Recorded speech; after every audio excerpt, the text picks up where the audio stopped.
Hello, dear students. How's you all? So, today we are starting with our chapter 7, that is a part of Unit 3rd, Human Development and Family Sciences. Second जो unit है वहाँ तक complete हो चुका है, 6 chapter हो चुके हैं। 7 चैप्टर जो है वो पार्ट है यूनिट 3rd का, और यूनिट 3rd है मानव विकास और पारिवारिक संसाधन। बहुत ही इंटरेस्टिंग यूनिट है, आपकी डे टू डे लाइफ से बहुत रिलेट करती है। तो इसमें जो आज चैप्टर स्टार्ट करने वाले हैं वो है ECCE, it means early childhood care and education, प्रारंभिक बाल्यावस्था देखभाल और शिक्षा। नाम से पता चल रहा है कि चाइल्डहुड से रिलेटेड है। अब हम थोड़ा फैमिली जो रिसोर्सेज हैं उनके बारे में जब डिस्कस करेंगे तो स्टार्टिंग ऑब्वियसली चाइल्डहुड से होगी। तो इस चैप्टर में हम क्या क्या कंटिन्यू करेंगे, कंसेप्ट देखेंगे, इसका ऑब्जेक्टिव देखेंगे, इम्पोर्टेंस क्या है, क्यों पढ़ना चाहिए, और इससे रिलेटेड कैरियर और स्कोप्स क्या हैं। तो स्टार्ट करते हैं। सबसे पहले अर्ली चाइल्डहुड या प्रारंभिक बाल्यावस्था होती क्या है। Early childhood defined as the period from birth to 8th year old is the time of remarkable growth with brain development at its peak. जन्म से लेकर 8 वर्ष तक की जो अवधि होती है उसे कहते हैं प्रारंभिक बाल्यावस्था। और इस अवस्था में जो बच्चे का दिमाग है, मस्तिष्क है, उसके विकास के साथ साथ शारीरिक वृद्धि भी तेज़ी से होती है, क्योंकि ग्रोइंग स्टेज है। आपने इसकी स्टेजेस पढ़ी हैं लास्ट ईयर, तो आपको पता है ना कि सबसे ग्रोइंग जो स्टेज है वो इसे ही कहा जाता है। बच्चों का जो डेवलपमेंट है वो बहुत ज़्यादा इसी में होता है, और ज़्यादातर जो ब्रेन डेवलपमेंट है, इसलिए फोकस किया जाता है स्टार्टिंग से ही उनको एजुकेशन देने के लिए। अर्ली चाइल्डहुड जो है वो बहुत फोकस पॉइंट पे रहता है। Okay, during this stage children are highly influenced by the environment and the people that surrounded them. It is commonly divided into 2 parts. तो इस अवस्था के जो बच्चे होते हैं वो पर्यावरण और अपने आसपास के लोगों से अत्यधिक प्रभावित होते हैं, और ये अवस्था 2 भागों में विभाजित है। अब आसपास के लोगों से कैसे प्रभावित होंगे, क्योंकि उनके आसपास जो सराउंडिंग है वो उन्हीं से सीखते हैं। कहते हैं ना कि बच्चों के सामने आप ऐसा बिहेव करो ताकि वो उनसे कुछ सीखें। गलत बिहेव करोगे तो बच्चों की नेचर में आ जाएगा, क्योंकि वो देख के सीखते हैं, और इस एज में देख के सीखने की जो इंटेंसिटी है वो सबसे ज़्यादा होती है। कौन कौन सी इनकी 2 स्टेजेस हैं, तो अर्ली चाइल्डहुड को 2 स्टेजेस में डिवाइड किया गया है। पहली है बर्थ से लेके 3 इयर्स तक, और दूसरी है 3 to 8 इयर्स। यानी इनके जो डेवलपमेंटल टास्क होते हैं कि किस एज में बच्चा क्या क्या अचीव कर लेना चाहिए, उसके अकॉर्डिंग 2 स्टेजेस में इनको डिवाइड कर दिया है। पहली है जो बर्थ से लेके 3 साल तक है, क्योंकि इसमें जो इनके डेवलपमेंटल टास्क हैं या इनको विकास के जितने चरण हैं, कौन सी एज में उनको क्या करना है, कब तक वो बोल लेते हैं, कब वो सेंटेंस फॉर्मेशन करते हैं, उनके डेवलपमेंटल टास्क में और क्या क्या इंक्लूड होता है। कहते हैं ना इस एज का बच्चा है उसको ये सब अचीव कर लेना चाहिए, तो वो स्टेजेस को देख के ही उनकी 2 स्टेजेस बनाई हैं ताकि उनका विकास हो सके।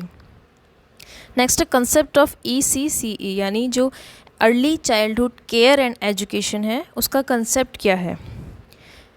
Early childhood education and care is an activity that benefits childhood in different circumstances as well as families by providing the support to parents and the community in this basic task. जो प्रारंभिक बाल्यावस्था है वो देखभाल और शिक्षा का एक ऐसी गतिविधि है जो विभिन्न परिस्थितियों में बाल्यावस्था को लाभ पहुंचाने के साथ ही इन मूलभूत कामों में माता पिता और समाज की सहायता करके परिवार को लाभ पहुंचाती है। तो बेसिकली इसमें क्या बोला है, जो प्रारंभिक बाल्यावस्था है ऑब्वियसली इसमें बच्चा है वो सीखना चाह रहा है, तो उसके आसपास की जो लर्निंग की चीज़ें हैं उनको भी आप ऐसे सेट करो ताकि बच्चा प्ले वे मेथड से सीख सके। कहते हैं ना बच्चों को खेल खेल में सिखाया जाता है ताकि बच्चों पे प्रेशर भी ना पड़े, और जो हम सिखाना चाहते हैं वो सीख भी जाए, बच्चों को इंटरेस्ट भी आए, क्योंकि उनकी जो कंसंट्रेशन पावर है वो बहुत कम होती है। 10 से 15 मिनट तक आप उन्हें बिठा के नहीं रख सकते हो एक जगह, ठीक है। तो प्रारंभिक बाल्यावस्था देखभाल और शिक्षा एक ऐसी गतिविधि है जो विभिन्न परिस्थितियों में उनको लाभ पहुंचाती है। तो इसमें अर्ली चाइल्डहुड एजुकेशन का भी बहुत बड़ा रोल हो जाता है, क्योंकि आपको उनकी केयर के साथ साथ उन्हें एजुकेशन भी देनी है, और जब आप उनको एजुकेशन देना स्टार्ट करते हो तो माता पिता के साथ साथ समाज की भी सहायता हो रही है, इसलिए ये पढ़ना ज़रूरी है। It aims at the holistic development of a child social emotional cognitive and physical need in order to build a solid and broad foundation for lifelong learning and well-being। यह बच्चों के आजीवन सीखने और भलाई के लिए उनकी सामाजिक, भावनात्मक या संज्ञानात्मक और शारीरिक ज़रूरतों के संपूर्ण विकास का लक्ष्य रखती है। अब ये लक्ष्य कैसे रख रही है कि जब बच्चे को आप सिखाना स्टार्ट कर रहे हो तो उसका ऑल ओवर डेवलपमेंट होना चाहिए, सामाजिक डेवलपमेंट भी होना चाहिए, इमोशनली उनको स्ट्रॉन्ग बनाना है, कॉग्निटिव यानी संज्ञानात्मक जो भी ब्रेन की एक्टिविटीज़ हैं उनको कैसे स्ट्रॉन्ग बनाया जा सकता है, उनको पजल्स देते हैं, ठीक है, उनको ब्लॉक्स सिखाते हैं। आपको अगर कलर का कॉन्सेप्ट सिखाना है तो आप ब्लॉक्स के द्वारा सिखाते हो, उसी में आप साइज़ का भी सिखा देते हो। तो ये सब चीज़ें क्या हैं, अगर आपने स्टार्टिंग से ही फॉलो करवाई हैं तो बच्चे के जो कंसेप्ट हैं वो अच्छे से बनेंगे और उनके साथ साथ उनकी केयर भी होती जाएगी। तो जो संपूर्ण विकास है उसमें हेल्प करती है early childhood education. Next is early childhood care and education में प्राथमिक विद्यालयों में प्रवेश से पहले बच्चों के संज्ञानात्मक और सामाजिक विकास को बढ़ावा देने के लिए डिज़ाइन की गई गतिविधियां और अनुभव को शामिल किया जाता है। अब पहले के टाइम पे तो 20 साल पहले देखो तो अब ये सब नहीं होता था, लेकिन आजकल इनका ज़्यादा फोकस क्यों किया जा रहा है, क्योंकि यही बच्चे की एज होती है जिस टाइम आप उसे कुछ सिखा सकते हो और बच्चा सीखने के लिए रेडी रहता है। ओके तो इसमें हम क्या करते हैं, अलग अलग एक्टिविटीज़ के थ्रू बच्चों को कॉन्सेप्ट सिखाते हैं जिससे उनका सोशल डेवलपमेंट भी हो, उनका जो मानसिक विकास है, संज्ञानात्मक विकास है वो भी बढ़ा जा सके। अब इसमें सामाजिक विकास है, उसकी बात आती है कि सामाजिक विकास कैसे होगा। जब बच्चे को एक ऐसे एनवायरनमेंट में रखा जाता है जो उनके आसपास वैसे ही बच्चे हों, उनको हैबिट्स सिखाई जाती हैं, एटिकेट सिखाए जाते हैं कि बच्चे आपको ये करना है, ये नहीं करना है। बार बार हम टोकते हैं, बच्चे दूसरों को देख के इमिटेट करते हैं, नकल करना सीखते हैं। तो कहीं ना कहीं वो सामाजिक तौर पे अपने आप को बिल्डअप कर रहे हैं, क्योंकि घर में तो ऐसा माहौल ज़्यादातर नहीं मिल पाता है आजकल। जैसे न्यूक्लियर फैमिलीज़ हैं, बल्कि जॉइंट फैमिलीज़ में इसलिए कहते हैं बच्चों की ग्रोथ अच्छी होती है क्योंकि उनके आसपास का एनवायरनमेंट बहुत ज़्यादा उनको सिखाने के लिए प्रेरित करता है, मोटिवेट करता रहता है। उनकी जो थर्ड जनरेशन्स हैं, तीनों जनरेशन अपने अपने एक्सपीरियंस शेयर करते हैं, तो बच्चों को सीखने में हेल्प मिलती है। तो कहीं ना कहीं उनका जो सामाजिक विकास है वो ज़्यादा होता है जॉइंट फैमिलीज़ में। Next is objective of ECCE, यानी इनके उद्देश्य क्या हैं, ये जो एजुकेशन है क्यों दी जानी चाहिए। तो एज़ पर द NCF है नेशनल करिकुलम फॉर्मेट, 2005 में आया था। तो इसके according position paper on early childhood education published by NCERT, the basic objectives of ECCR, यानी जो राष्ट्रीय पाठ्यचर्या की रूपरेखा थी जो NCF ने बनाई थी, जो कि सिलेबस फॉर्म करने में हेल्प करता है कि इस एज के बच्चों का ये सिलेबस होना चाहिए, बच्चों को ये चीज़ें सीखनी चाहिए। तो उनके अनुसार क्या उद्देश्य हैं, 3 उद्देश्य बताए हैं main. First is holistic development of the child to enable him or her to realise the potential. बच्चों की जो समग्र विकास है उसको ज़्यादा फोकस देना चाहिए जिससे वे अपनी क्षमता को पहचान सके, बच्चों का समग्र विकास जिससे वे अपनी क्षमता को पहचान सके। तो ये इसका पहला ऑब्जेक्टिव है कि बच्चों की जो क्षमताएं हैं वो उनको सिखानी चाहिए कि बच्चे आप क्या क्या कर सकते हो, तभी उनमें कॉन्फिडेंस बिल्डअप होता है। आप कहीं देखते हो ना बच्चे की वो अपनी बात को रख नहीं पाते हैं, वो ज़्यादा मोटिवेट नहीं हो पाते हैं, क्योंकि क्लास में हर टाइप के बच्चे होते हैं।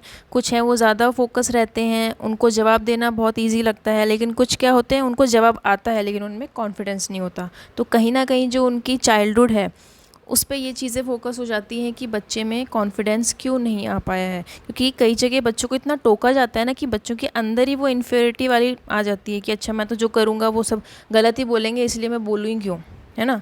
तो इसलिए बच्चों को इस टाइम बहुत ही केयर और ध्यान से उनकी जो परवरिश है वो की जानी चाहिए। तो सेकंड ऑब्जेक्टिव क्या है, प्रिपरेशन फॉर स्कूल।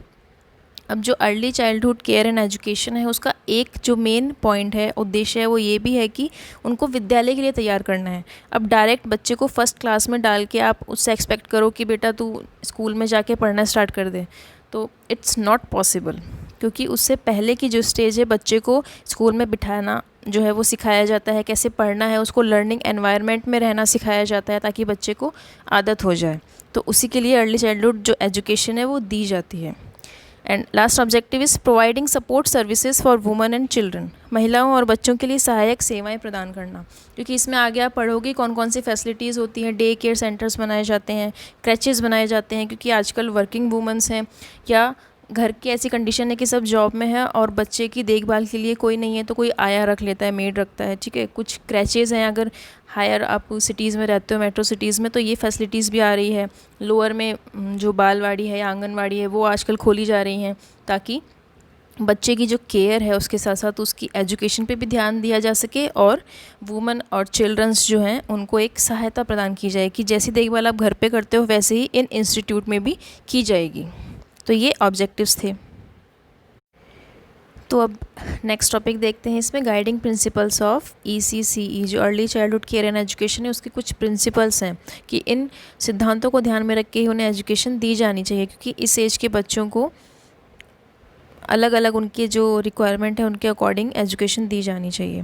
तो पहला है, सीखने का आधार खेल होना चाहिए कि जो भी उन्हें सिखाया जा रहा है वो खेल खेल में सिखाया जाए। शिक्षा का आधार कला होना चाहिए, art as the basis of education. जो भी उनको एजुकेशन दी जा रही है, जो सिखाना चाह रहे हो, वो एक आर्ट के रूप में होना चाहिए ताकि बच्चों का इंटरेस्ट बना रहे। बच्चों की विशिष्ट सोच एवं विशेषताओं को मान्यता देनी चाहिए कि बच्चों की जो थिंकिंग है उस चीज़ को लेके वो एक्सप्रेस हो, बच्चों को एक्सप्रेस करना सिखाया जाए ताकि उनमें कॉन्फिडेंस इसी एज से बिल्डअप हो जाए।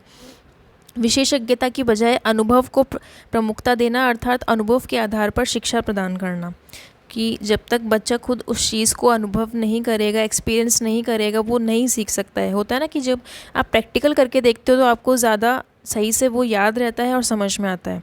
तो यही इस चीज़ का एक और सिद्धांत है। दिन भर में अच्छी जानकारी और चुनौतियों को अनुभव करना है। जो भी आप उनको इन्फॉर्मेशन दे रहे हो वो अच्छी होनी चाहिए और फैमिलियर होनी चाहिए कि बच्चे उस चीज़ों को समझ सकें, उनके माहौल के अकॉर्डिंग होनी चाहिए। औपचारिक एवं अनौपचारिक दोनों प्रकार से बातचीत करनी है। बच्चों को फॉर्मल ट्रेनिंग भी तो देनी है कि आपको कैसे बैठना चाहिए, क्या हैबिट्स होती हैं, खाना कैसे खाना चाहिए, टॉयलेट ट्रेनिंग दी जाती है। तो इन सब चीज़ों में औपचारिक और अनौपचारिक दोनों चीज़ें आनी चाहिए। पाठ विषयक और सांस्कृतिक स्रोतों का मेल, यानी एक ब्लेंड होना चाहिए टेक्सचर और कल्चरल सोर्सेज। सिर्फ ऐसा नहीं है कि आपकी जो संस्कृति है उसके अकॉर्डिंग ही आप सब चीज़ें करा रहे हो। कुछ क्या होता है जो आपका सिलेबस इस टाइम फॉर्म किया जाता है कि बच्चों को कैसे क्या सिखाना है, तो उसमें एक ब्लेंड होना चाहिए, यानी मिक्सचर होना चाहिए इन चीज़ों का। जो पाठ का विषय है वो भी आ जाए और उनकी संस्कृति जो है उनको भी कहीं ना कहीं एज ए सोर्स यूज़ किया जाए। आसानी से मिलने वाली सामग्रियों पे ज़्यादा फोकस होना चाहिए कि जो लोकली अवेलेबल मटेरियल्स हैं, जो आसपास की चीज़ें हैं, उनसे उनको सिखाना चाहिए। आर्ट और नॉलेज की एजुकेशन देनी चाहिए। बच्चों के विकास के लिए उचित तरीकों का उपयोग करना चाहिए और उसमें लचीलापन होना चाहिए, क्योंकि फ्लेक्सिबिलिटी बहुत ज़रूरी है। ऐसा नहीं होता है कि आपने जो चीज़ें आज सोच रखी है कि आपको ऐसे सिखाना है बच्चे को, हो सकता है बच्चे का मूड ना हो उस टाइम, तो आपको एक फ्लेक्सिबिलिटी रखनी होगी ना कि बच्चे के मूड के अकॉर्डिंग आप उसे क्या क्या सिखा सकते हो, प्रैक्टिस में क्या क्या ला सकते हो, बच्चा करके सीखे, उस पर ज़्यादा फोकस रहता है इसमें। स्वास्थ्य कल्याण और स्वास्थ्य आदतें जो हैं वो विकसित करनी है कि जो हेल्दी हैबिट्स होती हैं, कैसे आपको बैठना है, कैसे मतलब लोगों से आप इंटरेक्ट भी करोगे। इवन ये भी सिखाया जाता है ना कि आप ऐसे नहीं बोलोगे, बड़ों से आपको रिस्पेक्ट से बात करनी है, तो वो इसी एज से उनमें आदत डाली जाती है। तो ये क्या थे, कुछ प्रिंसिपल्स थे जो कि इस पूरे सब्जेक्ट के अकॉर्डिंग बनाए गए हैं। Next is significance of study. जो बाल्यावस्था है उसमें जो आपको केयर एंड एजुकेशन देनी है, उसके अध्ययन का महत्व क्यों है, कि क्यों देनी चाहिए इस एज में।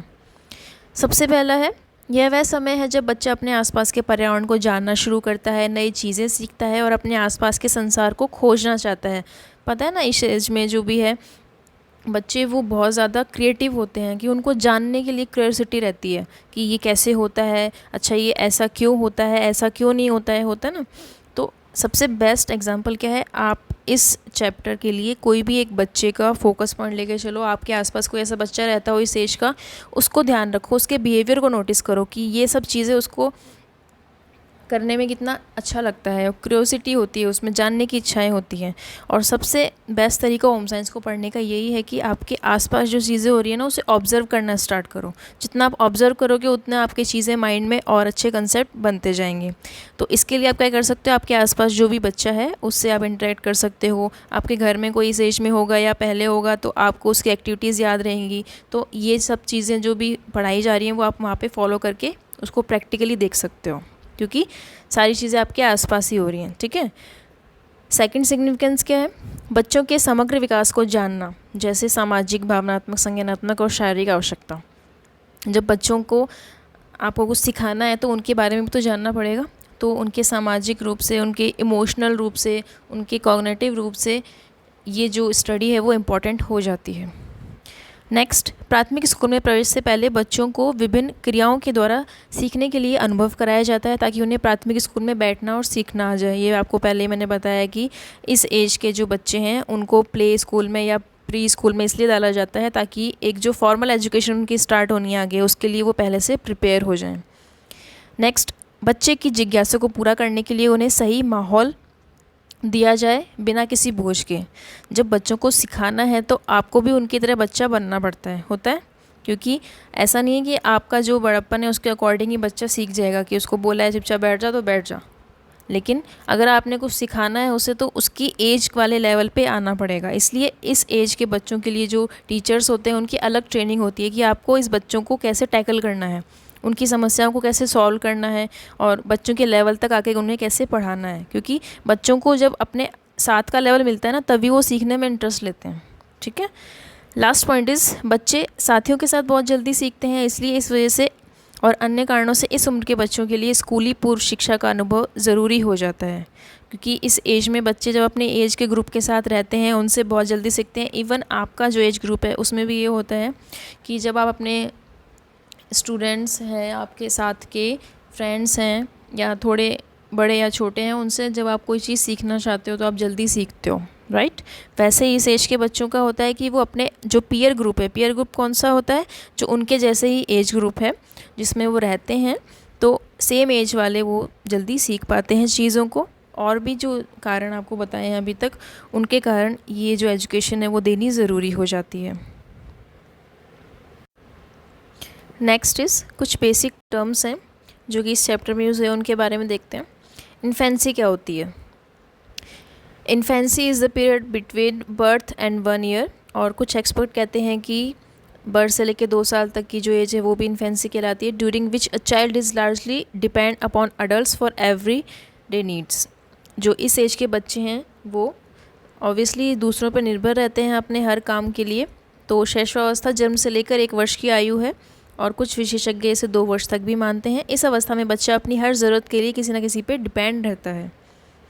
Next is toddler. अब टोडलर किसे कहते हैं? जो 2 से 3 साल का बच्चा है उसे टोडलर कहते हैं। The child between 2 and 3 is referred to as a toddler, a term that is derived from to toddle which means to walk unsteadily like a child of this age. 2 से 3 वर्ष के जो बच्चे हैं उनको टोडलर कहा जाता है, और ये शब्द टोटल से लिया गया है। इसमें स्टूडेंट्स ये टोडल आएगा, ठीक है, वो एक करेक्शन है, आप सही कर लीजिएगा। तो टोडल से लिया गया है, जिसका अर्थ होता है कूद कर चलना। कूद के चलते हैं ना बच्चे इस एज के। अब इस एज के बच्चों को आप देखोगे तो कितने क्यूट लगते हैं ऐसे चलने में। वो 2 से 3 साल के जो बच्चे होते हैं, कूद के चलना उन्हें बहुत अच्छा लगता है। तो कूद कर चलने की प्रवृत्ति होती है, इसलिए उन्हें क्या कहता है? टोडलर कहा जाता है। तो ये क्वेश्चन आ सकता है कि 2 से 3 साल का कौन सी एज का बच्चा टोडलर कहा जाता है। नेक्स्ट इज़ स्ट्रेंजर एंजाइटी, यानी अजनबी से भय। और ये सारी एक्टिविटीज़ जो हैं ये कहीं ना कहीं आपने देखी होंगी कि बच्चे ये सब चीज़ें करते हैं, है ना। इसलिए ये थोड़ा इंटरेस्टिंग टॉपिक हो जाता है, तो इसको आप अच्छे से प्रैक्टिकली आप देख सकते हो अपने आसपास। स्ट्रेंजर एंजाइटी क्या है? अजनबी से भय। लगभग 8 से 12 जो महीने का बच्चा है वो परिचित चेहरों को तो पहचानने लगता है, लेकिन अपरिचित व्यक्ति को देखकर भयभीत हो जाता है, रोना स्टार्ट कर देता है। और जब कोई नया व्यक्ति बच्चे गोद में लेता है तो वो भय प्रदर्शन करता है, होता है ना। ये तो सबने देखा होगा, इवन आपने भी किया होगा कि जो 1 साल से कम उम्र के बच्चे होते हैं वो जिनको पहचानते हैं, जिनको वो चेहरे रोज़ दिख रहे हैं ना, उसमें भी जिनके साथ वो कंफर्टेबल हैं, वो आराम से गोदी में चले जाते हैं। लेकिन कोई अजनबी आ जाता है तो उसे देख के डर जाते हैं, ना ही गोदी में आते हैं, और ज़बरदस्ती किसी ने गोदी ले ली तो फिर वो रोना स्टार्ट कर देते हैं। तो क्या है? वो एक स्ट्रेंजर एंजाइटी है कि अजनबी से उन्हें भय लगता है। और कौन सी एज में देखा जाता है ज़्यादातर? ये 8 से 12 महीने के बच्चे जो हैं। ठीक है स्टूडेंट्स, ये पार्ट फर्स्ट था चैप्टर 7 का। नेक्स्ट जो पार्ट है उसमें आगे का कंटिन्यू करेंगे।